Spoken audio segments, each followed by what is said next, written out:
Alright, I'm shooting this video inside the truck because it's too windy outside. This is a new housing project. A new row house project, rather, that's popped up in northeast Portland. They've been working on it for some time. So we're seeing a rise in not only micro apartments but row houses. And row houses are replacing areas where there used to be larger sized homes. And some of the homes that have been demolished to make way for these row houses and micro apartments have been in pretty good condition. They haven't necessarily all been collapsing or in a state of decay. And since I've been back, I've seen a couple articles in some of the local publications talking about this, the Southeast Examiner being one of many, that have talked about the increased demolishing of higher quality Victorian homes in the Portland area to make way for the more compact living spaces that have become very popular. The popularity in Portland is not going to go away. It's long now been deemed to be a livable city, and in the last few years they've labeled it #1 place to move to. And since that time, and since Portlandia, we've seen rents going up at a pretty alarming rate. Not as high as California, but it's on its way somewhere. So interest in this area is coming from the East Coast. It's coming from California. There's also a certain amount of Portland popularity in Europe. It's known as a city that's closer to Europe than some of the other cities. Although a lot of its image, although yes, Portland is good and some of the largest cesspools populated, some of the largest populated cesspools or major cities in all the United States. Yes, in some ways it's safer here than other places.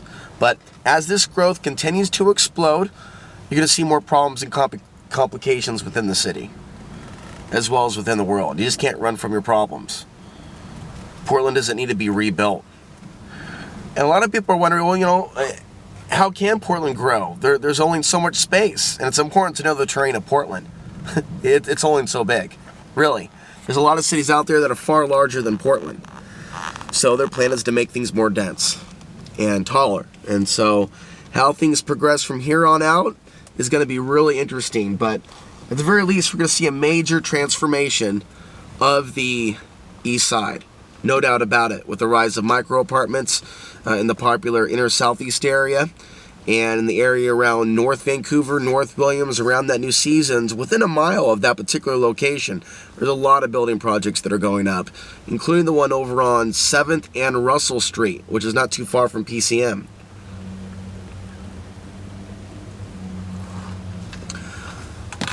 I was just by this location a few days ago, and a lot of the wood was still on the ground. It wasn't this far completed. So, you know, these are projects that are going up fast, and they're getting stuff done. And a lot of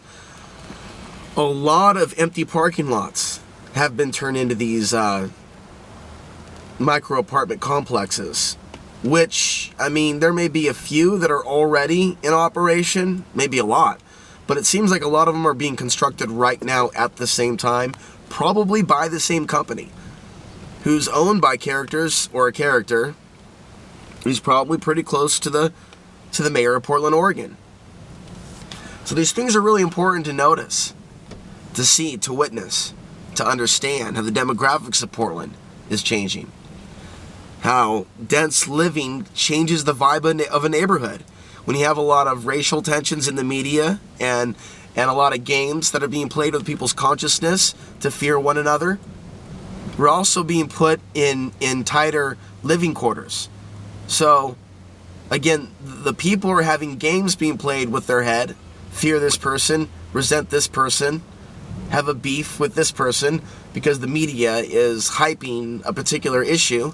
At the same time, you're having extreme forms of gentrification in places like Portland that will continue to displace not only minorities but also Caucasian or white people in Portland that are in the lower income bracket. As we see this replacement, as we see wealth coming in from outside Portland, this artificial growth, we see the displacement locally. So there's already enough tensions already within the community, within the nation, What we're seeing now, though, this new extreme form of gentrification on steroids, it will have unintended consequences. There will be consequences that come from some things like this. It's not all bad to see things change, but it's not all good. We have to be able to look at the good and the bad. We have to look at the unintended consequences like increased crime. We have to look at the popularity that Portland has and some of the other elements that are drawn to this place. We need to start paying attention to what's popping up in the news without letting the mainstream media, be it the local or the national, create our reality for us. Gonna pause here. And let somebody walk by as I'm practicing narrating with the camera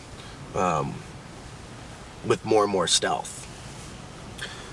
It'd be really fun to be involved in a building project as I gather my thoughts to close here, somewhere off the grid with people that I would consider friends. And I don't know at what point that's going to happen, but I feel like my body needs that. My body craves that. It craves to have this building experience, to have my hands in the dirt, and to build something that I own, and to show people how I built it, and to get the materials at somewhat of an affordable price or rate. And I want to do it without joining an Earthship commune. And, you know, there's a lot of, there's balance between being completely lone wolf and being a part of someone's commune or army and following someone. There's balance. There's balance to the force. And there's balance when it comes to mindful, independent, self-sufficient living. We do need other people. We do need to work on our abilities to work with other people. You know, principles, not personalities. Do not let the personality differences get in the way. There's also periods and times where we have to draw boundaries. You know, what I'm talking about now, mindfully being a part of an independent community or living in a self-sufficient manner, it's very much a part of this conversation. Because a lot of people don't know how to do that, and so they just start thinking, well, you know what, I've already lived in these dense populated cities, I might as well live even more densely. Yeah, maybe this is what green living is. Maybe this is what self-sufficient living is. You don't see any place for a rooftop garden. You don't see an evolution in the architecture itself. Now, these are just mini row houses. These aren't even micro apartments. So it's people living side by side by side by side by side. Even more vulnerable if something were to happen to the power grid. There's only so many ways in the city. There's only so many ways out of the city. And so much of what Top Off 4 was, the drill they pulled in the city in 2007, was about keeping the people of Portland confined to the city itself. So they've practiced this. It's a part of the drill. At some point in the future, in a major disaster, if they want to keep people inside the Portland area, they know how to do it. They've practiced for it. And there's a lot of information about our city that the federal government already has. There's a lot of interest in Portland, and it's been that way for years. Just because someone may not have the answer as to why Portland may be important to them, or why Portland may have a destiny or a plan in the future, or why they may have a plan for Portland in the future, just because someone may not know the answer to that question doesn't mean that it's not actually happening, that there isn't a plan for Portland. There are plans for this city. And we need to start being very vigilant, especially if someone claims to be, you know, of a libertarian mindset or a freedom-based mindset or whatever. Simply being aware, a contrarian. We need to understand the changes that are taking place in Portland. I'm Alex Hanser. That's all from me. See you in the next video.